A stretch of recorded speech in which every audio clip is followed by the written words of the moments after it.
Okay, so I thought I'd make a little bit of a video on how the Cox friction drive system works. So, because it's so fucking dark out here, as you can see, I've got my light set up, but basically it's just a sort of more crude version of an hydrostatic system. It operates in the same way that when your quad hopper sits on there, back like that's reverse, forwards, forward, you know, instant forward reverse. So as soon as you press down, the wheel instantly spins in the other direction, and it literally is instant because when you're on gravel or anything, if you go from going forward jamming into reverse, the wheels will bag up and spin before you actually change direction. So you'll be going, the mower will be going forwards, but the mower will be going forward and the wheel will be spinning backwards.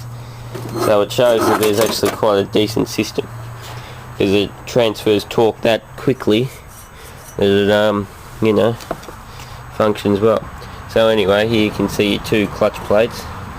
Now when I activate the pedal down there, you'll be able to see that the clutch cone in the middle down there, if you watch that linkage, that moves from side to side. So this plate here is the forward moving plate, that one's reverse. So what happens is your clutch cone down here, which is this piece here, down all the way down the bottom, has about a 33-degree angle, I think, or something similar to that set into it, and that makes contact along the edge of this plate here.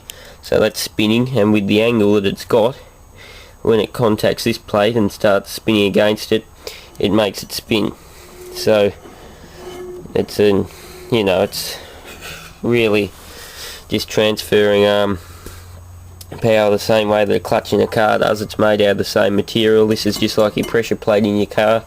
That's just like the clutch plate. So anyway, obviously when you press forward, it pushes a cone onto this plate here and applies pressure to this, which causes it to spin. And when you want to go backwards, it shifts the cone over and causes the wheels to rotate backwards, you know. So anyway, varying pressure gives you varying speed, but yeah, so it's a pretty reliable system. The only sort of maintenance you ever do on it is once every few years replace your cone down there, which is worth about $150, and adjust the clutch plates. I think my set of adjusters are in here. I'll just have to take the light off. Now all you do to adjust it, if I can get the toolbox open, are they in there? I'll just have to move the light.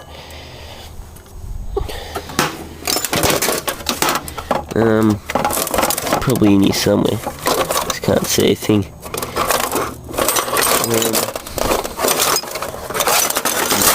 Bear with me.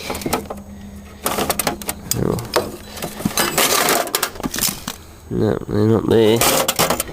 Where the hell are they?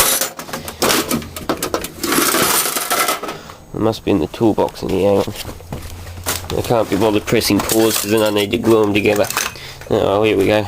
Because I serviced this system the other night, and I made a video then, but it didn't come out very well because it was very dark and you couldn't see a thing. I couldn't see what I was doing, let alone the camera. So anyway, to adjust them, what you do is you line it up so all your grub screws are pointing upwards, which I won't bother doing now because I need to move the mower. And then you get these spacer plates here. You would undo your grub screws here. Your lever over here. What you do is you sort of try and position your foot pedal in the neutral position, and then disengage and engage the cutter deck a few times, which pulls that cone into centre. So then what you do is you don't want to move the cone at all. You undo your screws here. You slip one plate down there like that in between, so that it sits up on the shaft here, but it engages between the cone and the plate. So then you do that to your second one the same. Just slide it in there and push the plates lightly together so that they're both of an equal pressure on those little spacer discs. And all you need to do is tighten up your grub screws again, and you've adjusted it. It normally takes me about 2 minutes to do. You want to do it every few months. You'll feel when it starts to get a bit sluggish, you'll know that you need to adjust it. But apart from that, you've got a chain that goes from this shaft here down to your axle, which is obviously down there. You can see there's the sprocket, the main sprocket, there's the chain. Sometimes those tensioners have little springs on them and the ends bust off the springs, which actually happens all the time to me. I don't know why, I'm just special, I suppose. So anyway, you'll be driving along and all of a sudden you'll feel clunk clunk clunk every time you engage forward or reverse or go from either one. You think, what the hell's going on here? It would almost bet either your chain's slipping because your top sprocket's eating out, or your tensioner spring snapped. So I just bend it up, put it back on there. You could put a trampoline spring in there if you wanted to. It'd probably hold it a bit firmer, and probably not the best thing for the chain, but it'd do the job. The other thing to do is to clean the chain and the idlers. So I normally just get a flat sided screwdriver, and imagining that's the idler, you scrape all the grass off because it gets grass deposited all over it. So you clean them off and oil the chain up, that sort of thing. Now, one thing to note is never ever, whatever you do, get oil or grease or water on these plates. Water will make them rust, and oil and grease will make them slip, and it'll end up coating that cone in oil and grease or whatever that was on there, and you'll end up that the cone's ruined because it's got that much oil deposited into it that just, you know, it becomes useless, starts falling apart. That's another $150.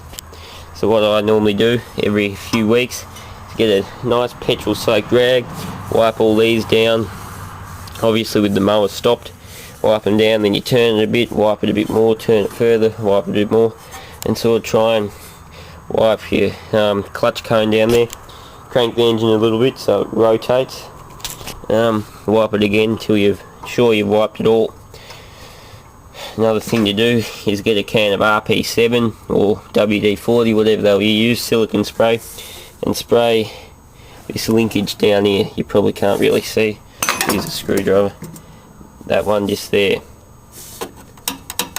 because that's your main, that's where your main linkage sits for the clutch cone itself. And there's another little linkage down there, down behind in there, you might be able to see the shaft.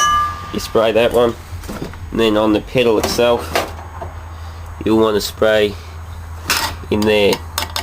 So just give it a bit of a spray up all the chain and everything, all the front joints, that sort of stuff. And then after you've done that, obviously get your petrol wipe or any residue spray that's sprayed over these. You should make sure your bearings don't have much play on them every so often. Just make sure they're not wearing, because when they wear too far and the tolerance is moving them, you'll end up with your plates shuddering up and down, and it'll flog out the plates and the cone pretty quick.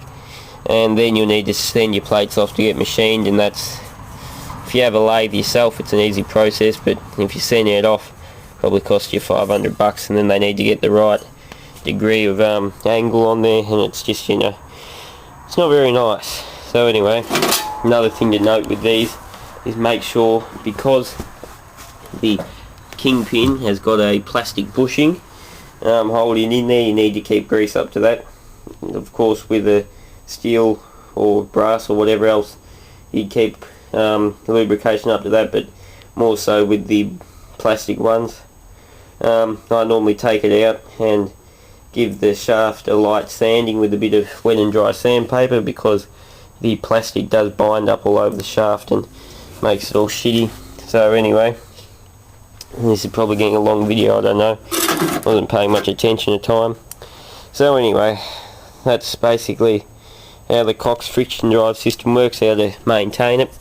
It will last a hell of a lot longer than the systems in these sorts of pieces of shit mowers like that one. That big red one there sitting there, it's got a fuck transmission in it. That one I actually rebuilt, but that wasn't too good either. because you'll generally, for a rebuilt transmission, you'll spend about 600, and for a rebuilt one, for that big one over there, about 1,000 even, or a new one's 1,500 every 10 years or so. So as far as I see it, in 10 years you'll probably buy 2 cones, which is 150, 3 or 4 chains, which are about $50 each, so plus a few other little things you might need, you know, like you might need a few bearings or whatever. So say in that time you'll probably spend about 300, maybe 350 on this system, as opposed to a few thousand on these sorts of systems. So anyway, they're much more robust. You can see my wood heap over there.